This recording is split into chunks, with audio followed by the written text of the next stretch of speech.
రెడ్ల సాయం లేకుండా మీరు బతకగలరా? తెల్లారితే మా వద్దే ఆశీస్సులు డబ్బులు తీసుకుంటారు, తిరిగి మమ్మల్ని బ్లాక్మెయిల్ చేస్తారు. మున్నూరు కాపులకు రిజర్వేషన్ ఎందుకు?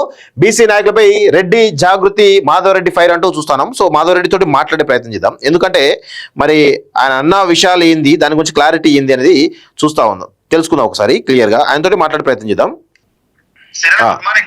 గుడ్ మార్నింగ్ అన్న, బాగున్నారా? బాగున్నా సార్ అన్న. మీరు ప్రస్తుతం లైవ్ లో ఉన్నారు. ఒక చిన్న క్లారిటీ కోసం ఫోన్ చేసిన.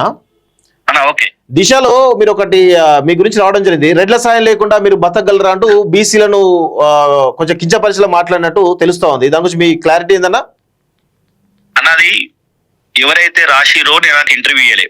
ఓకే, వేరే లోకల్ ఛానల్ కి ఇంటర్వ్యూ ఇస్తే వాళ్ళు తమ్మినేలు. ఇప్పుడు ఇదే పరిస్థితి ఏంటంటే యూట్యూబ్ వాళ్ళు కానీ రాసే వాళ్ళు కానీ స్పష్టంగా అర్థం చేసుకోవాలి. ఏది పడితే తమ్మినేలు పెట్టి ప్రజల మధ్యలో చర్చ పెట్టి వాళ్ళ యొక్క ఛానల్లో లేకపోతే వాళ్ళ పేపర్ హైలైట్ కానీ మమ్మల్ని ఎందుకు బలి చేస్తారు? ఇప్పుడు ఇది నేను బయట చెప్పలేకపోతున్నా. నేను ఆ విధంగా అనలేదు, ప్రజల గురించి ఆ విధంగా మాట్లాడలేదు. నేను ఏ ఇంటర్వ్యూలు అయినా కానీ ఏ ప్రజల గురించి కూడా కించపరిచే విధంగా వ్యాఖ్యలు చేయలేదు, చేయబోను కూడా. ఎందుకంటే సమాజంలో నేను బాధ్యతగా ఉన్నటువంటి వ్యక్తిని, దాదాపు 25 ఏళ్ల నుంచి రాజకీయాలు ఉంటున్న వ్యక్తిని. కానీ ఏనాడు అట్లా మాట్లాడలేదు. వాళ్ళు తమ్మినేళ్ళు ఇష్టమాట పెట్టి ఇష్టమాట రాసి ప్రజల మధ్య గందరగోళం చూసి నన్నేదో నా మీద బురద ప్రయత్నం చేస్తా ఉన్నారు. ఏ ఛానల్ వచ్చింది? అది ఏ ఛానల్ వచ్చి చెప్పగలుగుతారా? మనం దిశ న్యూస్ పేపర్ లో వచ్చినట్టుంది. దిశ న్యూస్ పేపర్ వచ్చింది, అదే నేను చదువుతున్నా. దాని గురించే నేను మీకు కాల్ చేసిన క్లారిటీ కోసమే. నేను ఇంతవరకు దిశ న్యూస్ పేపర్ కి ఎలాంటి ఇంటర్వ్యూ ఇవ్వలే, నేను కలవలే. ఓకే, లోకల్ పక్కా లోకల్ అనే ఛానల్ కి ఇంటర్వ్యూ ఇచ్చిన. ఓకే, అందులో మాత్రం ఏం మాత్రం చెప్పినంటే ఏదైతే బీసీ నాయకులు ఉన్నారో ఇలా ఏది ఓసీ రెడ్లు వద్దు, మాకు రెడ్లతో సంబంధాలు వద్దు అంటున్న నాయకులు ఎవరు, ఆ నాయకులు రెడ్ల రాజకీయ నాయకుల దగ్గరికి పోయి ఏదైనా సహాయం అడగరా? రెడ్ల వ్యాపారవేత్తల దగ్గరికి పోయి ఏదైనా సహాయ సహకారం అడగరా అని క్వశ్చన్ వేసిన. ఓన్లీ బీసీ నాయకులు ఎవరైతే డబ్బులు తీసుకున్న నాయకులు మాత్రమే, ప్రజలు కాదు, నాయకులు మాత్రమే రెడ్ల రాజకీయ నాయకుల దగ్గర కానీ వ్యాపారవేత్తల దగ్గర వీళ్ళు సహాయ సహకారాలు ఓరా అని క్వశ్చన్ వేసాను.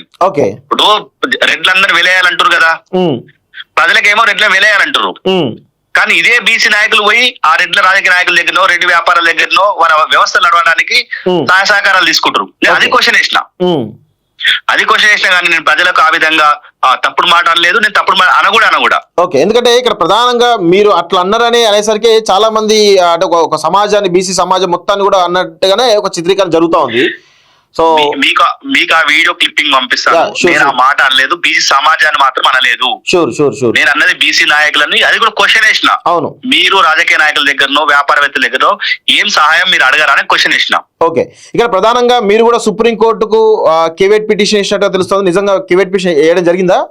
వేయడం జరిగింది, కేవేట్ పిటిషన్ వేయడం జరిగింది. అంటే ప్రధానంగా మీకు జరుగుతున్నటువంటి ఇబ్బంది ఏంది? 42% రిజర్వేషన్ వల్ల మీకు అంటే మీరు లేవనెత్తున్న అంశాలు ఏంది అసలు? అంటే కేవలం రెడ్ల అగ్రవర్ణాలకు నష్టం జరుగుతుందనా, లేకపోతే ఇక్కడ ఉన్నటువంటి బీసీ వర్గాలకు వాళ్లకు కంప్లీట్ గా పదవులు వస్తాయని చెప్పి ఒక ఆలోచన మీకు? అంటే మీ ప్రధానమైనటువంటి డిమాండ్ ఏంది అసలు? ఇక్కడ బీసీ నాయకులకు, బీసీ ప్రజలకు అవకాశం వస్తుందో అవకాశం మేము గండిగొట్టాలని కాదు.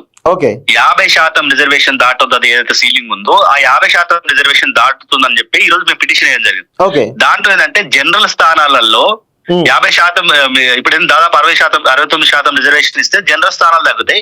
ఆ జనరల్ స్థానాలు ఉంటే ఎస్సీలు వేయచ్చు, ఎస్టీలు వేయచ్చు, బీసీలు వేయచ్చు, జనరల్ వాళ్ళు కూడా వేయచ్చు. ఇలా మాకు అనేది రిజర్వేషన్ ఏం లేదు. ఆ జనరల్ స్థానాలలో మేము పోటీ చేయాలి, అందరితో పాటు మేము పోటీ చేయాలి. కాకపోతే మాకు ఎక్కువ అవకాశాలు ఉంటాయి, ఎందుకంటే ఆర్థికంగా ఉండొచ్చు, లేకపోతే ప్రజలతో చైతన్యమై ఉండొచ్చు, అవకాశాలు ఉంటాయి.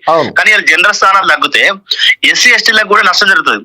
ఎందుకు చెప్తా ఉన్నా అంటే ఎస్టీలు దాదాపు నల్గొండ జిల్లాలో జనరల్ స్థానంలో 6 సర్పంచులు గెలిచిరు. బీసీల సంఖ్య మీకు తెలుసు. జనరల్ స్థానంలో ఉండడం వల్ల ఇలా బీసీలకు 27% వస్తే దాదాపు 51% వరకు సర్పంచులు ఎంపీటీసీలు కాగలిగారు. అంటే జనరల్ స్థానాలు ఉంటేనే మిగతా వాళ్ళకి అవకాశాలు. కాబట్టి జనరల్ స్థానాలు అట్లే ఉంచాలని చెప్పి ఒకటి చెప్తా ఉన్నా. రెండోది రాజ్యాంగంలో ఎట్లనే 50% రిజర్వేషన్ దాటవద్దు కదా అని ఆ దాటినందుకే ఈ ప్రభుత్వం దాటిస్తుంది. కానీ ఇక్కడ విషయం ఏంటంటే బీసీ కులాలలో ఇప్పుడు 130 కులాలు ఉన్నాయి. దాదాపు కొన్ని కులాలకు మాత్రమే అవకాశం ఉంది. మిగతా కులాలకు ఈ 42% ద్వారా రిజర్వేషన్ ద్వారా అవకాశం వచ్చే అవకాశం ఉంటాయి కదా. దాన్ని మీరు అడ్డుకోవడం వల్ల ఇక్కడ మెజారిటీ ఏదైతే మన ఎంబీసీలు అనుకున్నావో, సంచార జాతర అనుకున్నా వాళ్ళకు అవకాశాలు రాకుండా మీరు ప్రయత్నం చేస్తున్నారు అనుకోవచ్చు కదా. ఇలా ఎంబీసీ కులాల వాళ్ళు కూడా కోర్టుకొచ్చిర్రు. వాళ్ళు కూడా స్పష్టంగా ఒక మాట చెప్పిర్రు. ఏవైతే 5 కులాలు బీసీలలో 5 కులాలు ఉన్నాయో వాళ్ళ సగం జనాభా 50% 5 కులాల జనాభానే ఉంది. మిగతా అన్ని కులాలు కూడా 50% జనాభా ఉంది. ఈ 50% జనాభా ఉన్నటువంటి 5 కులాలు 95% ఏవైతే ఈ బీసీ వర్గాలకు రావాల్సిన ఫలాలు ఉన్నాయో వాళ్ళు 95% తీసుకోవడం జరుగుతుంది. ఇంకా 5% మాత్రమే ఆ మిగతా ఎంబీసీ కులాలకు ఇస్తా ఉంది. నేను ఏమంటున్నా, రిజర్వేషన్ వ్యవస్థ సరిగా లేదు. ఆర్థికంగా ఉన్న వాళ్ళకు రిజర్వేషన్లు ఎందుకు? ఆర్థికంగా ఉన్న వ్యక్తులు తీసేసి పేదవాళ్ళకి మాత్రమే రిజర్వేషన్ ఇవ్వాలి. పేదవాళ్ళకి రిజర్వేషన్ ఇచ్చినప్పుడే అప్పుడు ఎంబీసీ కులాలకు కూడా అవకాశం దొరుకుతుంది. ఇంకో మాట కూడా స్పష్టంగా మేము పదే చెప్తా ఉన్నాం. 71 కన్నా ముందు ఓసీలలో ఉన్నటువంటి మున్నూరు కాపులను తీసుకొచ్చి బీసీలలో కలిపారు. వాళ్ళు ఆర్థికంగా ఉన్నారు, సామాజికంగా ఉన్నారు, రాజకీయంగా ఉన్నారు, చైతన్యవంతమైనటువంటి కులం వాళ్ళది. వాళ్ళని ఓసీలలో ఉంచాలి కానీ ఏదైతే పేదవాళ్ళకి ఇస్తున్న బీసీ రిజర్వేషన్లలో ఆ బీసీ కులం ఎట్లు వస్తారని మేము అడుగుతాం, క్వశ్చన్ ఇస్తా ఉన్నాం. బీసీ నాయకులు కూడా స్పష్టంగా ఇలా బీసీ నాయకులు కూడా ఆలోచన చేయాలి. అరే ఇలా మా ఫలాలు పేదవాళ్ళ ఫలాలు ఆర్థికంగా సామాజికంగా ఉన్నటువంటి మునురు కాపులు తీసుకుంటా ఉంటే మేము ఎందుకు క్వశ్చన్ అయ్యారు అని ఎందుకు వేస్తలేరు వాళ్ళు? మాకొద్దు ఈ కులం మాకొద్దు, లేకపోతే ఇందులో ఉన్నటువంటి ఆర్థికంగా ఉన్న వాళ్ళు జనరల్ గా పోవాలి, ఓసీలలో ఉండాలి అని ఎందుకు మాట్లాడలేదు? ఒకవేళ ఈ 42% లో వర్గీకరణ చేసిన ఎంబీసీలకు, సంచార జాతులకు, ఎవరైతే రాజకీయంగా రాని అవకాశాన్ని వాళ్ళకు ఇస్తా అంటే మీకు అభ్యంతరమా? మాకు ఎలాంటి అభ్యంతరం లేదు. 42% కాదు, 50% పేదవాళ్ళకి ఇస్తే మాకు ఎలాంటి అభ్యంతరం లేదు. మీరే అన్నారు 50% క్యాప్ మించొద్దు అని చెప్పేసి ఒక వర్షన్ అంటా ఉన్నారు, ఇంకొక వైపు ఇది అంటా ఉన్నారు. ఇందిరా సహాని కేసులో స్పష్టంగా ఒక మాట చెప్పడం జరిగింది. ఏదైతే జనాభా పెరిగితే రిజర్వేషన్ ఇవ్వకూడదు, కానీ పేదరికం పెరిగినప్పుడు రిజర్వేషన్ పెంచుకోవచ్చు అని చెప్పారు. ఇలా తెలంగాణలో జనాభా లెక్కలు జరిగింది కానీ ఏ వర్గంలో ఎంతమంది పేదవాళ్ళు ఉన్నారు, ఎంతమంది ఆర్థికంగా ఇబ్బంది పడుతున్నారు, ఎంతమంది అసమానతకు గురవుతారు ఆ లెక్కలు చేయలేదు. ఆర్థికంగా అసమానత లెక్కలు చేయమనండి, పబ్లిక్ డొమైన్ పెట్టండి, అభ్యంతరాలు స్వీకరించండి.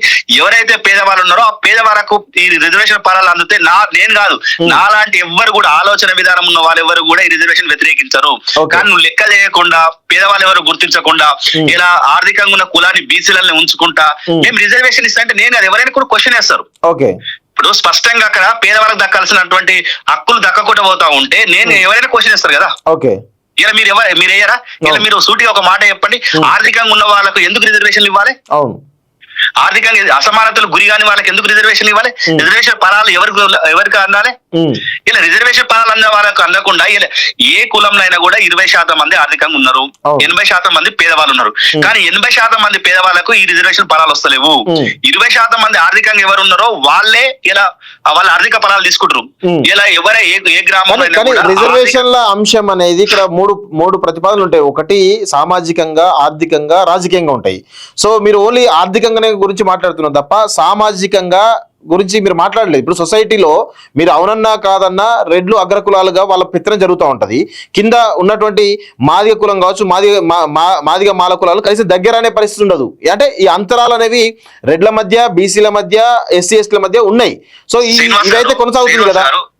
ఇక్కడ ఒక మాట చెప్పాలి, ఎస్సీలు ఎప్పుడైనా కూడా రెడ్లతోటే కలిసి ఉన్నారు. మేము వ్యవసాయదారులం, కంప్లీట్ గా వివక్ష ఉంటుంది అంటున్నా, సామాజికంగా వివక్ష ఉంటుంది అంటున్నా సార్. సామాజిక వివక్ష గురించి చర్చ పెద్దగా ఉంటది, ఎందుకు ఉంటదని కూడా చెప్తా. ఇలా ఒక ఉదాహరణ చెప్తా సార్. గొల్లోలు ఉంటారు, ఎర్ర గొల్లోలు ఉంటారు. ఎర్ర గొల్లోలు ఇంటి ముందు కూడా ఎస్సీలను రానియరు ఇప్పటి కూడా, నవ్ స్టిల్. ఎందుకంటే వాళ్ళు అవలంబించే విధాలు, వాళ్ళు మల్లన్న దేవుని పూజించుకునే విధాలు, వాళ్ళ అంటే ఎందుకంటే ఏం చెప్పారో పెద్ద మనుషులు ఏం చెప్పారు అట్లా. మేము అట్లా దళితులు అట్లా చూడమే, దళితులు మా ఇళ్ళలో తెచ్చుకుంటాం, మా ఇంటి మా పక్కన కూర్చోబెట్టుకుంటాం, వాళ్ళతో పాటు మేము భోజనాలు చేస్తాం. సరే వివక్ష అనేది బయట చూపించినంత వివక్ష ఉండదు. ఒకనాడు పెత్తందారుల వ్యవస్థ ఉన్నదో లేకపోతే ఇక్కడ భూస్వాములు ఉన్న కాడ జరిగిందేమో కానీ ఈ రోజు అందరు కూడా కలిసిమెలిసి ఉంటా ఉన్నారు సార్. ఇలా రిజర్వేషన్ ఫలాలు క్లాస్ ఎవరైతే వాళ్ళ యొక్క వృత్తిని చేస్తా ఉన్నారో ఆ వృత్తి వాళ్ళకి ఇలా రిజర్వేషన్లు ఇవ్వాలి. హైదరాబాద్ ఒక కులం పేరు చెప్పుకొని హైదరాబాద్ లో ఆయనకి ఎందుకు రిజర్వేషన్ ఇవ్వాలి సార్? ఇలా రిజర్వేషన్ ఫలాల మూల సూత్రాన్ని మర్చిపోయి రిజర్వేషన్ ఎవరికి ఆలోచన చేయకుండా కేవలం సార్ ఏవైతే ఈ సంఘాలు నడుపుతా ఉన్నారో వాళ్ళ అవసరాల కోసం మాట్లాడడం, రాజకీయ నాయకుల దగ్గర వాళ్ళ అవసరాలు తీర్చుకోవడం, ఈ జనాలను తప్పుదో పట్టిస్తారు, మధ్య పెడతా ఉన్నారు. వాళ్ళకి ఏ ఫలాలు రావాలో వేటి కోసం కొట్లాడాలో స్పష్టంగా దానికోసం కొట్లే సమాజం మొత్తం కూడా వాళ్ళు ఎన్నుకుంటది. పేదవాళ్ళ రిజర్వేషన్ కోసం కొట్లాడితే ఖచ్చితంగా సమాజం వాళ్ళు ఎన్నుకుంటది. Thank you very much. మనం ఒక డీటెయిల్ ఇంటర్వ్యూ చేద్దాం దీని మీద. తప్పకుండా. Thank you. సో ఇది మాధవరెడ్డి గారు చెప్తున్న విషయం. అసలు నేను అనలేదు అని అంటా ఉన్నారు. సో దీనివల్ల ఏమవుతుందంటే సమాజంలో అంతరాలు పెరిగే అవకాశం ఉంటుంది. ఇప్పుడు నేను కూడా ఇది చదవంగానే ఆటోమేటిక్గా నేను ఆయన తిట్టాల్సిన పరిస్థితి ఏర్పడ్డది. సో ఎందుకు ఇదంతా జరుగుతూ ఉంది అంటే ఒక్కసారి మనం బేరీజ్ చేయాల్సిన అవసరం అయితే ఉంటుంది. మీడియా కూడా అనని మాటలు అనడం ద్వారా, ఆయన అనని మాటలను ఈరోజు మీరు చెప్పడం ద్వారా ఈరోజు ఏమవుతుంది, సమాజంలో ఒక చీలిక అనేది ఏర్పడుతుంది. బీసీల మధ్య రెడ్ల మధ్య ఒక చీలిక అనేది ఏర్పడుతుంది. సో దీన్ని ఖచ్చితంగా మీడియా కూడా గమనించాలని చెప్పేసి కూడా మేము కోరుతా ఉన్నాం.